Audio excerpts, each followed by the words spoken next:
ایران کی طرف سے اسرائیل پر کیے جانے والے حملوں کے بعد نہ صرف اسرائیلیوں کی نیندیں حرام ہو گئی ہیں بلکہ اب پہلی مرتبہ جنگ بندی کی باتیں بھی ہونے لگی ہیں۔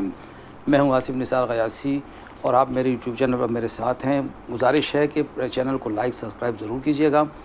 ایران نے جب جوابی کارروائی شروع کی، ہم اس کو وہی طرز کہہ سکتے ہیں جس طرح پاکستان نے بھارت کو منہ توڑ جواب دیا تھا۔ ایران نے بھی یہ اندازہ لگا لیا کہ اگر اب کی بار اس نے کوئی جواب نہ دیا یا خاموشی اختیار کی یا کمزوری دکھائی تو پھر معاملات بہت زیادہ خراب ہوں گے، جس کے بعد ایران کے پاس اور کوئی راستہ نہیں تھا۔ ایران کے پاس واحد راستہ اسرائیل کو ہٹ کرنے کا یا اسرائیل کو جواب دینے کا اس کے بیلسٹک میزائل تھے، جو اس وقت تک اس لحاظ سے کامیابی کے ساتھ استعمال کیے جا رہے ہیں کہ جو اسرائیل کا آئرن ڈوم کا نظام تھا، جس پہ بہت زیادہ فخر تھا اسرائیل کو اور اس کے اتحادیوں سرپرستوں کو کہ کوئی بھی بیرونی میزائل یا راکٹ اسرائیل کو ہٹ نہیں کر سکے گا، اب اس نے اسرائیل کو ہٹ کرنا شروع کر دیا ہے۔ اور ظاہر ہے آئرن ڈوم کا جو سسٹم ہے یا جو دفاعی سسٹم ہوتا ہے وہ ایک خاص حد تک ہوتا ہے۔ اگر آپ 50، 100، 200 میزائل ایک ساتھ پہ داغیں گے تو پھر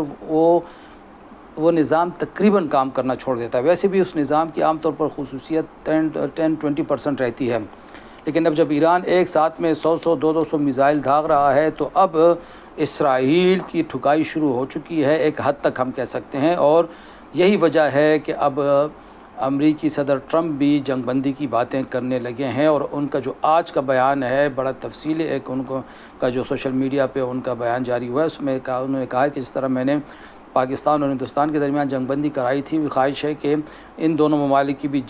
درمیان جنگ بند ہونی چاہیے، لیکن اس میں سب سے ضروری چیز روس کی طرف سے ایک اشارہ ہے، اور وہ اشارہ روس کے ایک اعلیٰ سفارتکار نے دیا ہے، جس میں کہا گیا ہے کہ روس ثالث بن کر اس معاملے کو حل کرنے میں اپنا کردار ادا کر سکتا ہے۔ اور دوسرا اہم پہلو یہ ہے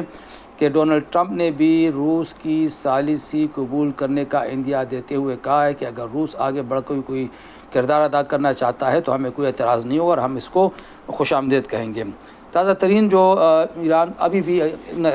جس وقت ہم یہ ریکارڈنگ کر رہے ہیں تو اس وقت بھی ایران کی طرف سے اسرائیل پر اور اسرائیل کی طرف سے ایران پر میزائل حملے جاری ہیں، لیکن اب تک کی اطلاعات کے مطابق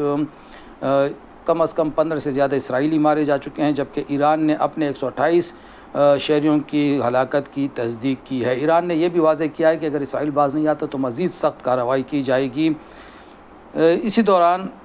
اسرائیل کا دعویٰ ہے کہ 3 دن میں اس نے 170 اہداف اور 720 ملٹری انفراسٹرکچر کو نشانہ بنایا ہے۔ اس تمام تر معاملات کا ایک اہم پہلو یہ سامنے آ رہا ہے کہ اب ایران میں رجیم چینج کی باتیں ہو رہی ہیں، بلکہ اس میں تیزی آ گئی ہے۔ ایران میں کچھ عرصہ پہلے آپ سب لوگوں نے دیکھا کہ زبردست مظاہرے ہوئے تھے، وہ ایک لڑکی کا مسئلہ تھا، سکارف کا، عبایا کا، یا جس کو حجاب کہہ سکتے ہیں، اس کی وجہ سے ایران میں پہلی مرتبہ بدترین فسادات ہوئے تھے، اس میں سینکڑوں لوگ مارے گئے تھے۔ اب پہلی مرتبہ رجیم چینج کی باتیں ہونے لگی ہیں، حالانکہ ایران اس سے پہلے بھی کئی مشکل صورتحال سے گزر چکا ہے۔ ایران عراق جنگ ہو یا عراق کویت جنگ ہو، دوسرے معاملات ہوں، کبھی رجیم چینج کی بات نہیں ہوئی، لیکن اب رجیم چینج کی باتیں نہ صرف ہو رہی ہیں بلکہ سابق شاہ ایران کے بیٹے اور سابق ولی عہد ایران رضا پہلوی بھی میدان میں کود پڑے ہیں، اور BBC کے ساتھ بات چیت کرتے ہوئے انہوں نے واضح کیا ہے کہ یہ رجیم تبدیلی کا ایک موقع ہے، اور انہوں نے ایران کی موجودہ حکومت کے تمام مخالف حکومتوں پر زور دیا کہ اب باتوں کے بجائے کچھ عمل کر کے دکھائیں، کیونکہ ایرانی عوام کی اکثریت اب ان لوگوں سے تنگ آ چکی ہے اور وہ ان سے چھٹکارا چاہتی ہے۔ سابق ولی عہد کا یوں میدان میں آنا بھی خطرناک امر کی نشاندہی کرتا ہے، اور اگر یہ بات بھی طے ہے کہ فی الوقت جو اسرائیل یا امریکہ کی خواہش رجیم چینج کی ہے وہ فی الوقت پوری ہوتی نظر نہیں آتی، کیونکہ عام طور پر جب کوئی ملک جنگ کی حالت سے گزرتا ہے تو قوم ایک ہو جاتی ہے۔